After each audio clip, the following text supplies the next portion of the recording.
Well, thank you very much. And like everyone, I have to thank David for the invitation. Honoured to be here at this really impressive and important occasion. And if I reflect, as many have at this meeting, how we got to know David, it was probably replying to his letter back in 1984 when he wrote to the Oxford lab. And I don't recall whether he addressed it to me or Jackie Cordell or the late David Mason, asking for information about the APAP method. But whoever responded is probably the reason why I'm here today. It was the beginning of a 30-something year collaboration, friendship with David. I probably should then dedicate this talk to David Mason before I get a little bit emotional. David was my supervisor when I did my doctorate in Oxford, and that was the early days of immunophenotyping of cells on cell smears using the APAP method that David described yesterday. I'm a hematologist, and for me it is about seeing the cell that is really important, and seeing the cell together with a phenotype. And that was the beginning of APAP. It was the beginning of NEQAS for immunophenotyping. So I'm now taking this further, having gone from APAP, which became very impractical.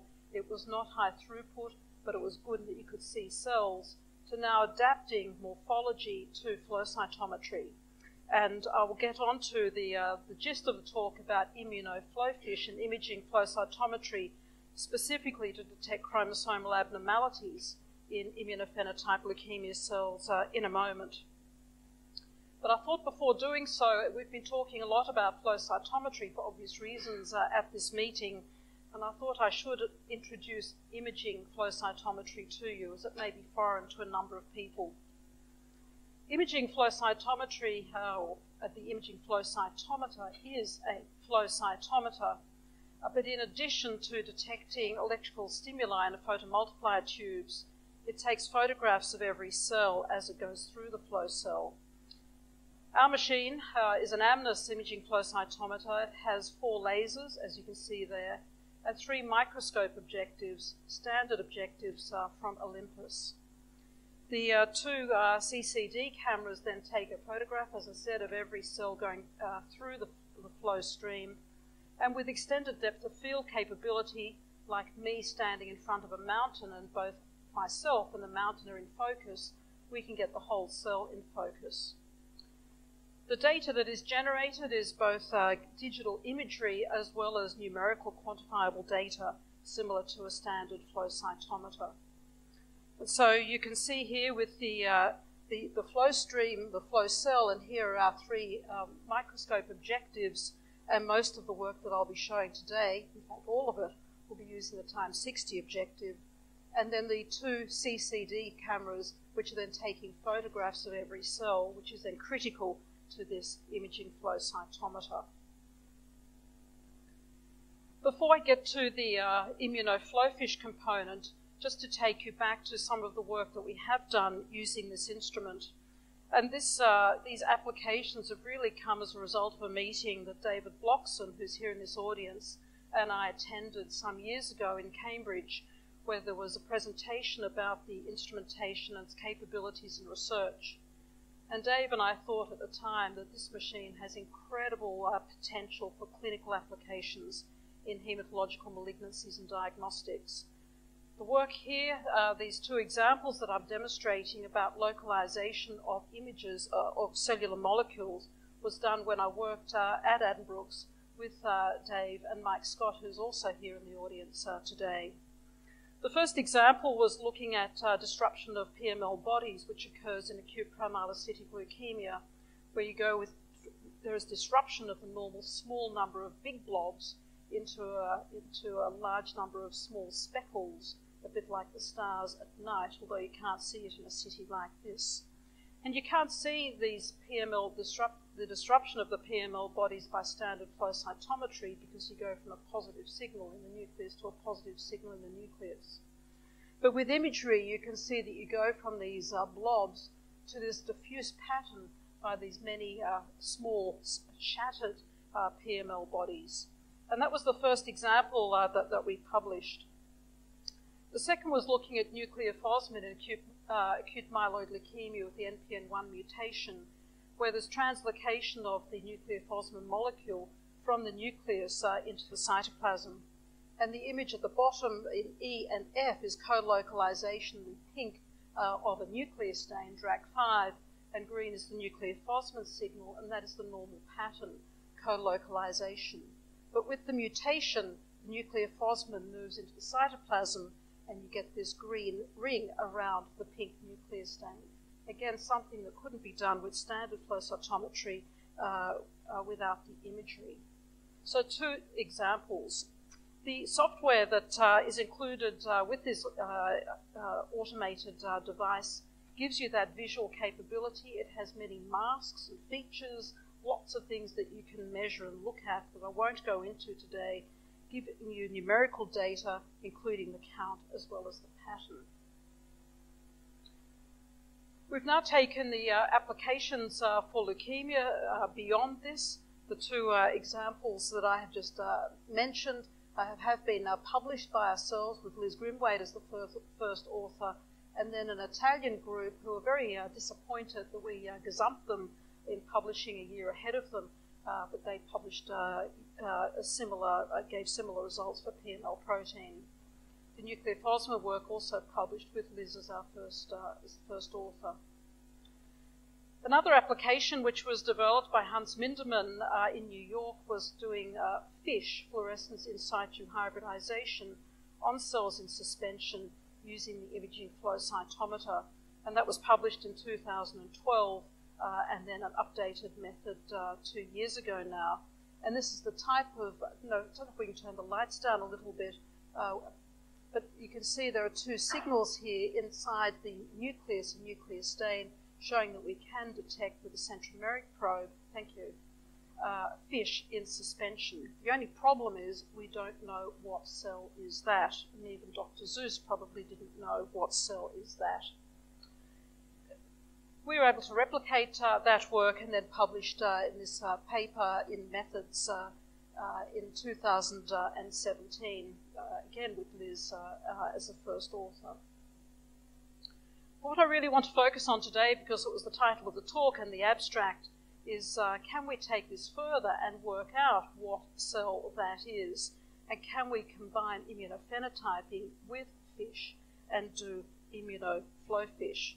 Minderman had called his method, without the phenotyping, S-FISH, so FISH of cells in suspension, and we're now applying the immunophenotyping component, which is really analogous to what some histopathologists do with fiction, which I prefer fact to fiction, but fiction standing for fluorescence, for fluorescent immunophenotyping for interphase cytogenetics on tissue sections. And this is an example of multiple myeloma, where the cells in tissue are stained for CD138, giving you the blue signal, giving the cellular cell membrane staining, and for the centromere of chromosome 17 in green and P53 in red. So you can do it on tissue sections. The question was, can we do it in cells in suspension by imaging flow cytometry? And I could probably stop the talk at this point, because this is the imagery that we can get. Here is just one cell, and this is, and you'll see a number of galleries looking like this, and this is what you get with the imaging flow cytometer. This is for a centromere of chromosome 12, 2 spots, a nuclear stain, CD19 with a fluorochrome, CD3 is negative, CD5 is positive, so the phenotype of chronic lymphocytic leukemia just with this 3-cell panel.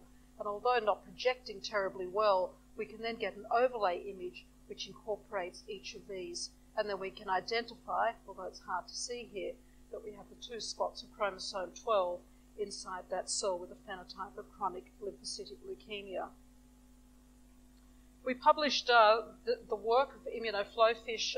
We've published 2 papers now, and the second one led to a small video, and if you bear with me, and I can save my voice for 1 minute and 57 seconds, I will play this YouTube clip.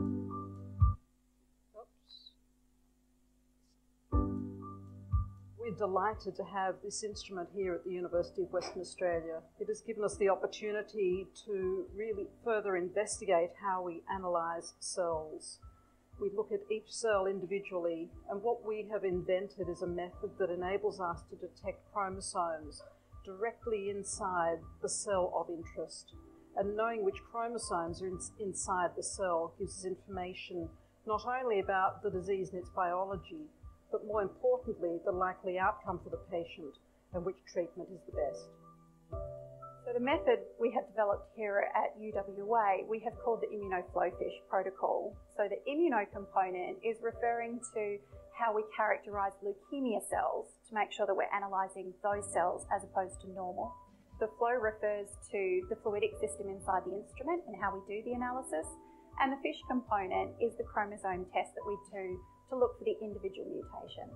The protocol that we've developed is 100 times more sensitive than the current tests available, which means we can detect leukemia cells when they're at a much lower concentration, which is really ideal for monitoring of cancer during treatment. So for a patient, this can be particularly important even if they only have a very small number of cells, as just a few cells with certain chromosomal changes can actually really impact the type of treatment we should be giving them. So the method that we have invented has scope for looking at any type of cell for which knowledge of the chromosomes within it is important. There are many types of leukemia. We've looked at one in particular. We're now embarking on assessing childhood leukemias, which are somewhat different from adults, but it also gives the opportunity to look at other cancer types. So I showed that primarily, it gives you a brief overview. It also gave you an opportunity to see the stars of the show. Henry, who was carefully pipetting as a PhD student, who slaved away over the method for 2 years before we finally got it right. And Kathy, who is a flow cytometry guru, who really guided Henry. I was just sitting in the back room thinking about leukemia and did nothing. And this is the University of Western Australia's main building.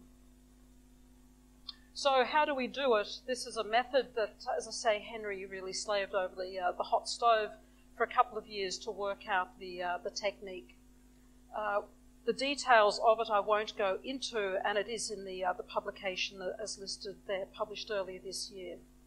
What we learnt, though, was that we did the phenotyping first. So immunophenotyping, you're all experts at that.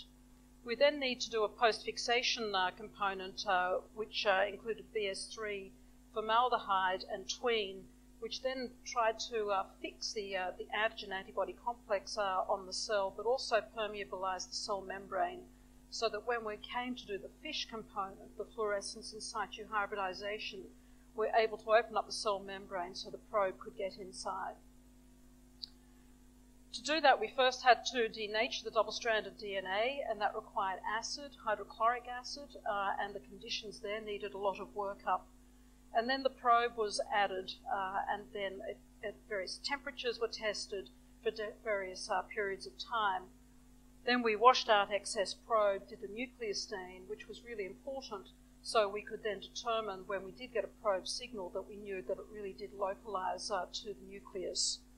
And then we acquired the cells through the Amnis image stream, looking at cells with the ×60 objective with the extended depth of field, which gave us capability for cells being in focus up to 10 microns.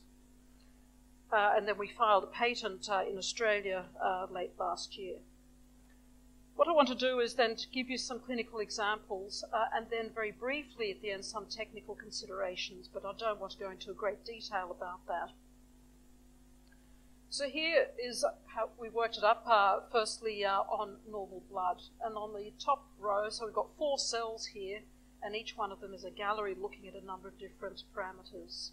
You can see that the 2 cells at the top are CD3 positive cells, and here we're looking at centromere for chromosome 1, and we have 2 spots overlying the nucleus of a CD3 positive cell, and in contrast the 2 cells at the bottom, CD19 positive, CD3 negative B cells, 2 spots overlying the nucleus. That was when Henry hit pay dirt. We knew that we could detect the chromosomes in more than 97% of cells analysed, and we knew we could then press on and start looking at disease. We've specifically targeted chronic lymphocytic leukemia as our disease of interest. One, it's the most common malignancy that we see, and secondly, there's one particular chromosomal, or firstly, we know that chromosomal aberrations predict outcome, and particular one with deletion of the short arm of chromosome 17 that results in poor prognosis and different treatment required, and that was where we were really heading. But we first worked it up on for chromosome 12 because that is one of the intermediate risk genotypes for CLL. And now we have 3 antibodies, CD3, CD5, and CD19 in the tube, and looking for centromere chromosome 12 with a CEP12 probe. And you can see for the normal T cell, we have 2 spots. For the normal B lymphocyte, CD19 positive, we have 2 spots. And this cell here, which is a CD19, CD5 positive cell, we also have 2 spots. But then in some cases, around 15% of cases, we have some heterogeneity in the CEP12 signal, and here you can see that there are these 2 cells that also have a CLL phenotype, CD5 and 19 positive, negative CD3, with 3 spots for chromosome 12 that are a bit hard to see, but maybe you can just pick it up there. The yellow spots overlaying the nuclear stain with cytox ADD advanced, and showing that we could detect trisomy 12 in chronic lymphocytic leukemia. Not only that, we in fact found some unusual cases, and this was a case with somewhat atypical morphology. Doesn't come up terribly well here, but weak CD5 signal on some of the cells, but not all, that were B cell and had 4 copies of chromosome 12. Here I think it's a little easier to see that they truly are within the nucleus or overlaying the nucleus. So this was tetraploid for chromosome 12. In addition to the visual data, we can go back and look at numerical data, and we've just done some simple stuff and looking at spot count ratios and looking at normal healthy controls. The number of spots in T cells versus B cells we would expect to be 2, and therefore giving a ratio of B cell to T cell spot count ratio of 1. The CLLs that don't have trisomy 12, similarly a ratio of 1. And when there was trisomy 12, no surprise, more spots in the B cells and a spot count ratio that exceeds 1. So you could also almost use this as a screening test before going and looking at the visual images. Why are the images important? Well, if we go up to the top here, we can see that there are some cells that had 1 spot, seemingly, and some cells with 3 spots, seemingly, in a normal T cell. That's somewhat surprising, and I'll come back to that later when I talk about some of the technical aspects. But you can see in the CLL population there certainly were more 3 spots than there were with the normal. But going from this, that would then take us to the visual images to then confirm that what we're seeing was in fact valid. It's the deletions of deletions of the short arm of chromosome 17 that are really important in this disease. So here it is a normal chromosome 17 and deletions, and these encode poor prognosis, as you can see here, dismal outcome, different treatment required, otherwise a patient's not going to do well. And it's now known that even though the standard cutoff for FISH is of the order of, I've quoted here, 5% of cells, in some laboratories they quote 7, that is not very sensitive when it's now known that any cell with deletion of the short arm of 17 matters. So could we detect deletions of 17p, and then how low can we go? Sort of a theme of yesterday. So we embarked initially on saying, firstly, can we detect the centromere of chromosome 17 and the short arm of 17 or 17p in normal, in CLL cells. So firstly, we have the centromeric probe here, and the reason we needed to do this, we needed to be sure that we had 2 copies of chromosome 17, and secondly, the centromere of 17 being a smaller chromosome than 12 or 1, which we'd previously tested, we had to make sure that we could detect the probe. This is with spectrum green, and here we had the probe for 17P with spectrum orange, and then our B cell with CD5, and we could see 2 copies of 17 centromere and of 17P. So based on that, we moved forward to see, can we then see whether there is loss of 17P in cases of chronic lymphocytic leukemia. So here is a case where we have a normal T cell at the top, CD3 positive, CD5 positive, and here are 2 copies of 17P. In the second cell here is a neoplastic B cell, CD5 positive, 2 copies of 17P. And then we have the 2 cells at the bottom here, CD5, CD19 positive, both of them just having 1 spot for 17P. And that was very exciting for us to say that yes, we could in fact detect deletion 17P in chronic lymphocytic leukemia. We have now, at the time when these slides were prepared, we had looked at 5 cases, all of which were known to have 17P based on standard FISH. And when we looked at our spot count ratios, the same ratio of around 1 for a normal cell and for chronic lymphocytic leukemia without a 17P deletion, but with, we could see that our ratio is now less than 1. And that was obviously what we expected to see. So very exciting, and now we're embarking on this and looking at an increased number of cases and then seeing how low can we go.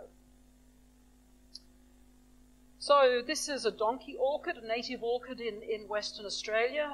We felt like donkeys as we were going through this whole protocol, but once Henry presented the data on a Friday at a lab meeting, and he was saying what he needed to tweak next to get this method right, and we said, stop, you've got it, lock down, and you've done your starter for 10, now you go on to the special questions. So the special questions were, what are in fact the technical issues that we had to resolve to get us to this point? And I'll just go briefly through some of these. The first one is clearly very important. If we're going to be looking at FISH signals, we have to be sure we're just looking at single cells. And here, single cells are over here, and on an aspect ratio, which is one of the things that the machine looks at, we want the length by the width to be a ratio of 1, particularly with a round cell. We can get a ratio of 1 with this conglomerate or aggregate of cells, which we sometimes do see if we're using frozen cells rather than fresh. Of course, we've had to use some frozen cells to work up the method. And clearly, we want to exclude these, and these are in this area here. And we also want to exclude doublets where the ratio is 0.5, because this is, again, going to give us false FISH signals because we're looking at 2 cells and not 1. So that was the first important thing, making sure we had 1 cell. The second component I want to mention, and this is something you as people who do flow cytometry know much more about than I, is about antibodies and fluorophores. As I showed you, this is a really complicated method where we first do the antibody labeling, we then postfix, we then acid treat, we then hybridize the probe to the unwound DNA, and then we wash out the signal. Through all of that processing, we have potential to lose antigen, antibody, or fluorophore. And the question is, which antibodies and which fluorophores can we use that will in fact survive the entire process? Here I have 2 examples, both for CD3, this with BB515, and at the bottom CD3 with APC as the fluorophore.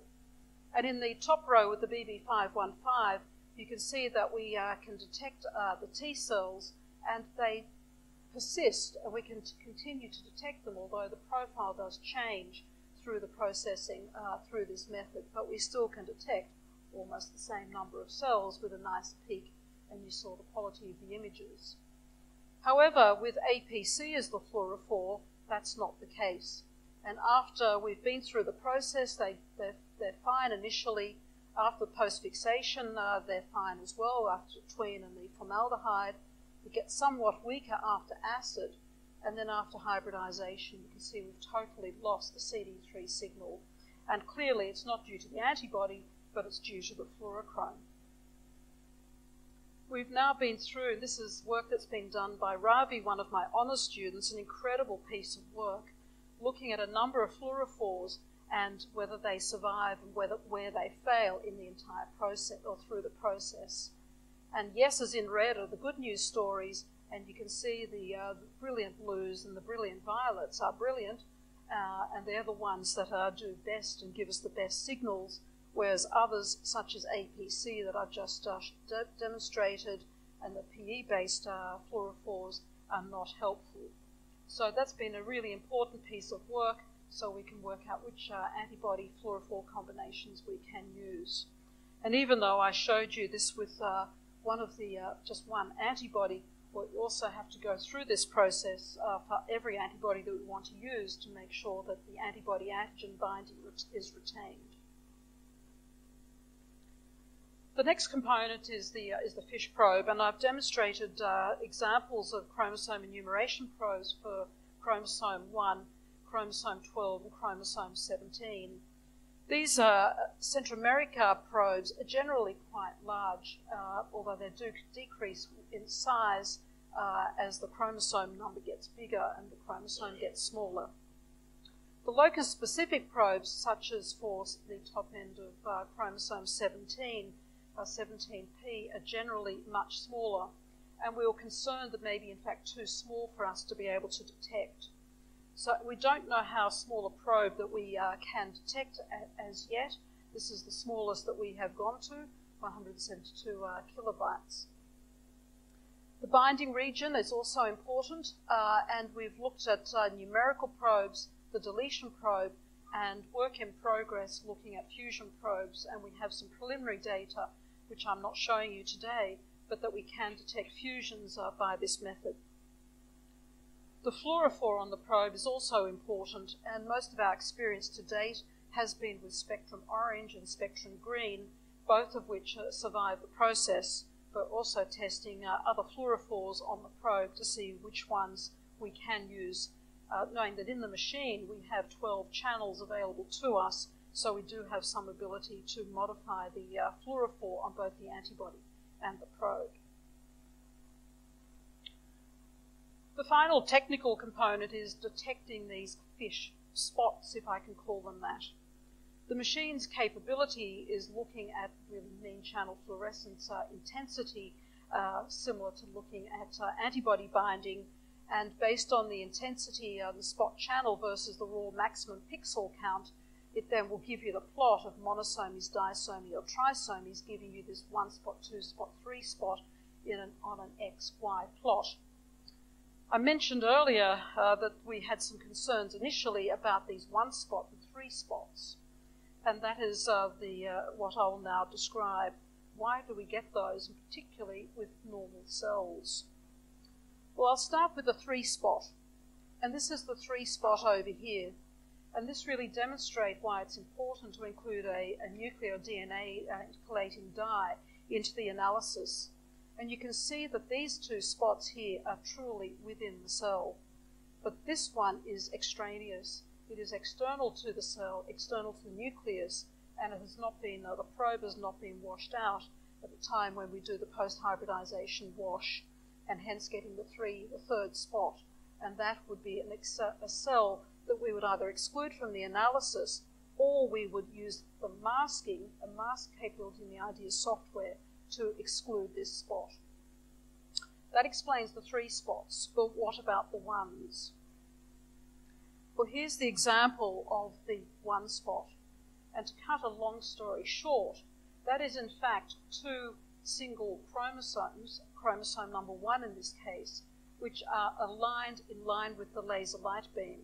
And so as the laser is shining through that cell, the 2 spots for chromosome 1 are aligned, and we're getting an overlap signal.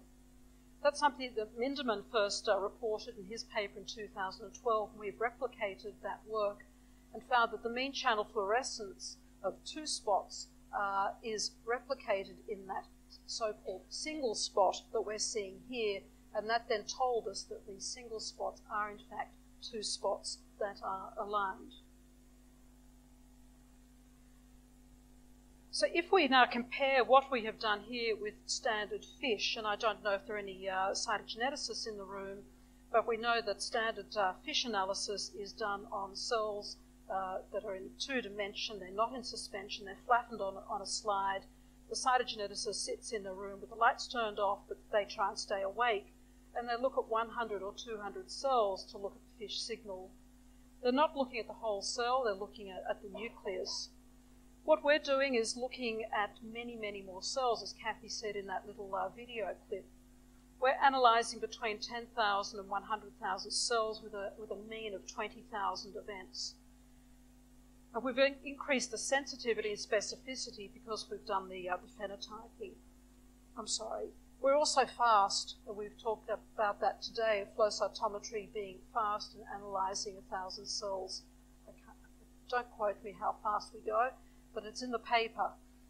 And we can replicate the results with standard FISH. All the cases we've looked at had been FISH analysed.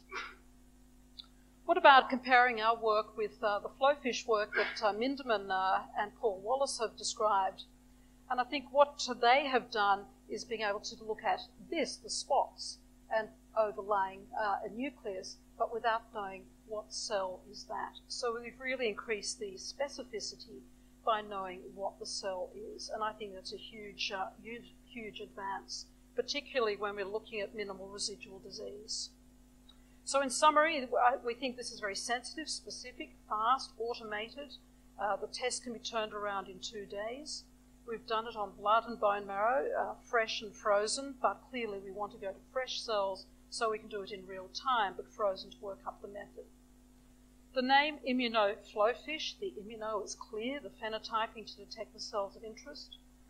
To date, we've been able to incorporate 2 probes and 4 antibodies into our analysis.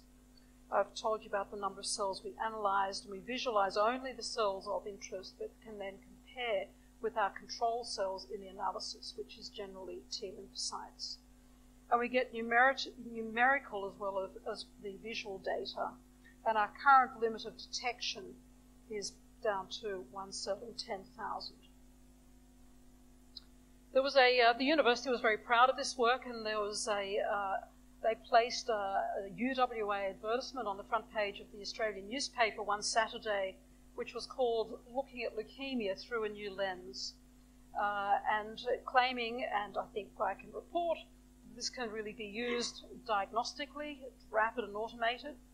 It can have impact on choice of treatment, such as with the CLLs with deletion 17p. We believe we can use this as a monitoring tool because of that low limit of detection, and we don't know how low we can go. We're still working on that. And then early intervention upon relapse. And if CLL patient relapses and has the 17p deletion, did they have it at diagnosis, but it was only in a subclone that was not at the 5 or 7% cutoff that's used by traditional FISH.